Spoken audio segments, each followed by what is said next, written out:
This is a reading from the 33rd chapter of Exodus. Moses said, "Show me your glory, I pray." And God said, "I will make all my goodness pass before you, and will proclaim before you the name, the Lord. And I will be gracious to whom I will be gracious, and will show mercy on whom I will show mercy. But he said, you cannot see my face, for no one shall see me and live." And the Lord continued, "See, there is a place by me where you shall stand on the rock. And while my glory passes by, I will put you in a cleft of the rock, and I will cover you with my hand until I have passed by. Then I will take away my hand, and you shall see my back, but my face shall not be seen." Exodus 33 is the story of one of God's appearances to Moses. It's not the story of the burning bush in which Moses was afraid to even look at God. It's the story of the angry discussion between Moses and God after Moses comes down from Mount Sinai with tablets containing God's laws, only to discover that in his absence, the people of Israel have asked Moses' brother Aaron to create something that will represent God for them, and Aaron has responded by building a calf of gold.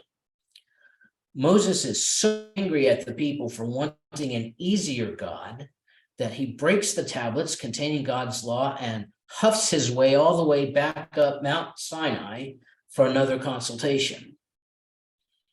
Neither Moses nor God are really angry with each other, but they are so disgusted with the behavior of their children that, as parents sometimes do, they throw the blame around. "Do you see what your children just did?" God asks. "My children," Moses said. "Don't forget that they were your children first." It looks as though Moses and God are going to have to part company because God can't stand to be around the kids. And even though Moses can't stand them either, he's not prepared to leave them. After a little bit of arguing, they both cool down and then they start to make up. Moses makes sure that God knows that the people won't survive without God's presence. God makes sure that Moses knows how special Moses is to God. And that's when Moses makes his bold request. He knows how much he loves God. He wants to be sure that God really loves him. How can he be sure unless he can see God face to face? Unless God will let Moses see him?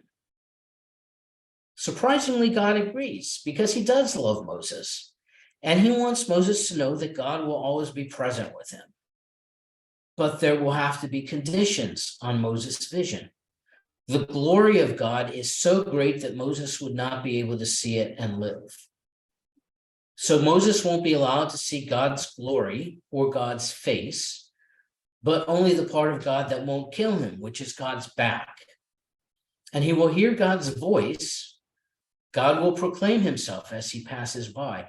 In order for all this to happen, Moses needs to stand in a cleft in a rock on Mount Sinai, and God will parade in front of the rock, speaking his own name and hiding Moses' face with his hand until it is safe for Moses to look. And then Moses' face will be uncovered, and he can look out from the cleft in the rock in order to get a glimpse of God's back. Try for a moment to imagine this. It's as though you were truly, madly, deeply in love with a person, and that person loved you also truly, madly, deeply. And so the two of you begin to share life together, to live with one another, leaving signs and notes, occasionally calling out from one room to another, but never seeing each other until finally, out of great passion, your friend and lover agrees that just once, it will be okay for you to stand inside the bathroom closet while he or she sings in the shower. And when the shower is over and your friend steps out of the tub and reaches for a towel in the other direction, in that one moment, you can step out of the closet and gaze upon your lover's backside before it's covered with a towel and robe and your friend walks out of the room. On the face of it, this is a ridiculous agreement, but it's also the mystery of God. We don't ever see the entirety of God. We get partial glimpses in small starts.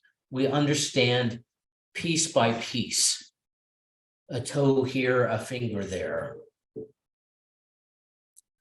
I remember another story of God's voice coming in bits and pieces. This is a story about Peter, which is told in Acts chapters 9 through 11. The story takes place at a time when the early church had not yet decided that non-Jews might also be welcomed into the fellowship of the followers of Jesus. Part of what implicitly divided Jewish believers from would-be believers of other faiths was that they could not eat together. The Jewish dietary restrictions were so strict that Jews weren't allowed to be at the same table with non-Jews or even to enter their houses. And in these very, very early days, the followers of Jesus, the Jewish followers of Jesus, met in one another's houses. So it was impossible for Jews and non-Jews to worship together.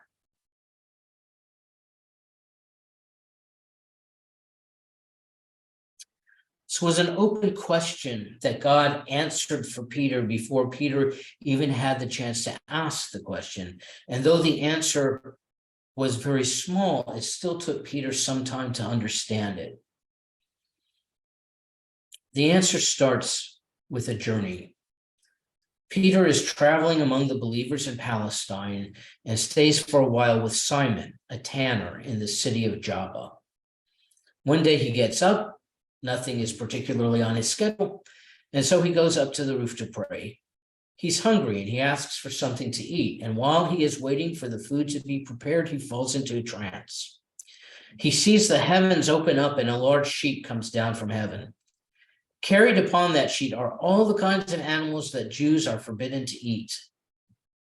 At the same time, he hears a voice saying, "Get up, Peter, make yourself a meal of this." "Oh, no, I couldn't possibly," Peter says. "You know, I've never eaten anything we aren't allowed to eat."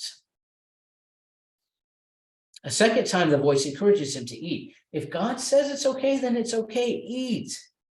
Again, Peter refuses. "You know, God, that I've never eaten anything which goes against the law." This happens one more time, and then the sheet rises back up into the heavens, and Peter is left wondering what the vision means. To us, who have lived with the consequences of that vision for centuries, the meaning of the vision seems pretty obvious, but it was not at all obvious to Peter. And I think the only way we can imagine his puzzlement is to think how we would respond if out of the blue, God came to us in a voice from on high and told us that germs actually don't cause disease, and we might just as well eat anything that falls on the floor and stop worrying about washing our hands. Anyway, as Peter is still trying to figure out what it means that he's been shown these animals and told to eat them, 3 men arrive looking for him. They want to bring him to the house of Cornelius, a non-Jew who has had his own vision from God and who wants Peter to explain it to him. Ordinarily, Peter wouldn't have responded to a request like this, but sitting on the rooftop contemplating his vision, he is instructed again. The Holy Spirit says to him, "Look, 3 men are searching for you. Go down and go with them without hesitation, for I have sent them." Peter goes with the 3 strangers to Cornelius' house. He enters the house because he now understands what the vision was about. He says, "You know that ordinarily, because I am a Jew, I wouldn't be allowed to associate with you or enter your house. But God has just now shown me that no one is unclean. So here I am. Why have you brought me here?" Cornelius tells him about his vision from God and that God has told Cornelius that Peter will have more to say to him. Cornelius says to Peter, "So now all of us are here in the presence of God to listen to all that the Lord has commanded you to say." And the very first thing that Peter can think of to say is how remarkable it is that God doesn't play favorites. that God's love, as it was revealed by Jesus, is a love to which every human being, no matter what nation or tribe they belong to, has access. Hearing this message, the non-Jews gathered at Cornelius' house have exactly the same kind of response to God's love that the disciples had at Pentecost. They begin to praise God and speak in tongues. Peter sees in these new non-Jewish believers all the evidence he has seen of God's presence among the Jewish believers, and so he baptizes them into the fellowship of Jesus.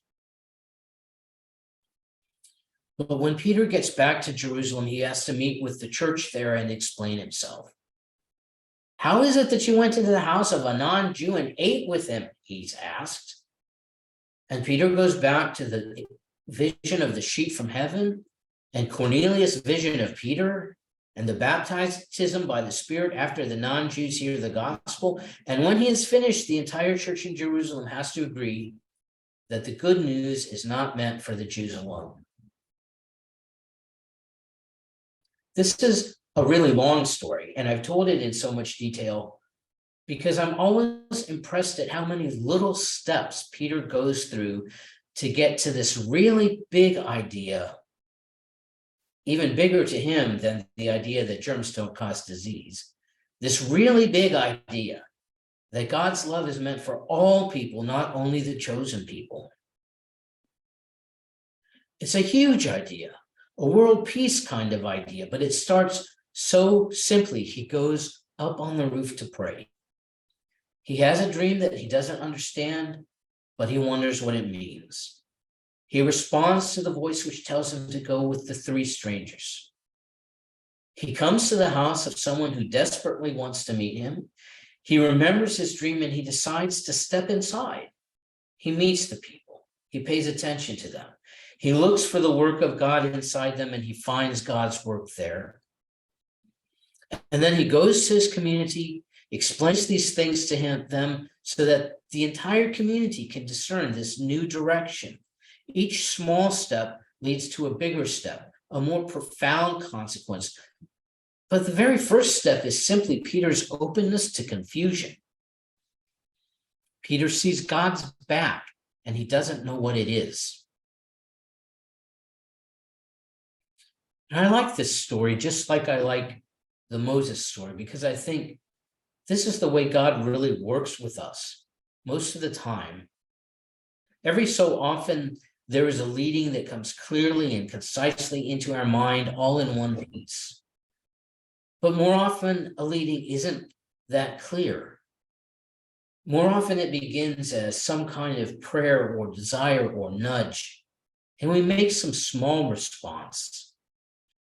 And then gradually, one thing leads to another thing, and we discover that God has been behind it all the time. Take John Woolman, for instance, whom we always look to for an example of what it means to follow a leading. We usually forget that John Woolman's concern for abolishing slaveholding among Quakers didn't begin with his ministry to Philadelphia Yearly Meeting, and it didn't begin with the long journeys to travel among slaveholders for which we remember him. It began with a very small act, a moral nudge. It began when he realized that he couldn't, in good conscience, write out the portion of a will in which a father passed on a slave to his son. I think it's helpful to remember that our leadings will likely start small. You may have a huge desire to be with God, to be with God's work. You might think that you want to do something for world peace, for example. But that concern is so huge, it's paralyzing trying to think about what you can do for world peace. Then you find out that your child's friends don't have a safe place to be even in their own homes. And so you let them come and sleep on your couch. You make your own house that safe place for your child's friends. And then maybe 2 years later, you finally realize that your couch is what you're doing for peace in the world. Or you volunteer at Hope House, maybe just to hang out with Katie Terrell. And eventually you find yourself raising funds for Hope House. And then you realize that's the action you're taking for world peace. It's kind of the same thing with seeing God. Sometimes we only realize that we've glimpsed God's back when we see it in the rearview mirror. We recognize it by the emotional and spiritual residue it leaves in our soul. We recognize it by the joy or the peace or the gratitude or the love that it left with us. It might actually come to us as we listen without anxiety to a friend telling us about their heart disease. It might come as we rock a baby to sleep. We don't even know it's there. But 3 days later, we say, oh yeah, I was able to listen to that and just hear everything they had to say. And it didn't make me anxious or scared. And I didn't try to shut it down because I couldn't take it. I guess God was there with me then. Very likely, the presence of God will come through relationship. But it could also be standing in awe of the lightning in the sky. Small things. Not overwhelming, not a thunderous voice, but a still small voice. Paying attention is the key. If we pay attention to our life, we're aware of what goes on. We might look up one day and realize that it's God's back parading by.